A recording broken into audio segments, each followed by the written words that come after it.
အမေမစားခဲ့တဲ့ကြက်ဥဒါဒီနေ့ကြက်ဥကြော်စားနော်ဆိုပြီးအမေကပန်းကန်လေးကိုတားရှိတင်ပေးလိုက်တယ်အောင်မင်းကတော့မျက်မှောင်ကျုပ်ပြီးတလုံးတဲလားလို့ပြောလိုက်တယ်အမေကရဲရင်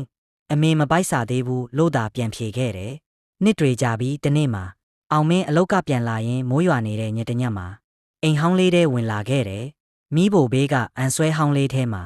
အမေရေးထားတဲ့စာရွက်အဟောင်းတစ်ရက်ကိုတွေ့လိုက်ရတယ်ဒီနေ့အိမ်မှာကြက်ဥတစ်လုံးပဲကြံတယ်တားစားပါစေသူဘိုက်မစားရင်တောင်စာမကြက်နိုင်ဘူးအဲ့ဒီစာကြောင်းလေးကိုဖတ်ပြီးအောင်မင်းရင်ထဲတစ်ချက်လှုပ်သွားတယ်သူကြီးရသွားခဲ့တယ်အဲ့ဒီနေ့ကအမေနဲ့စာမစားပဲ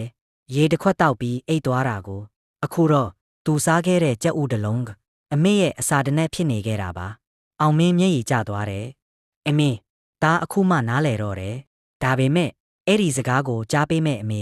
ဘေးမှာမရှိတော့ပါ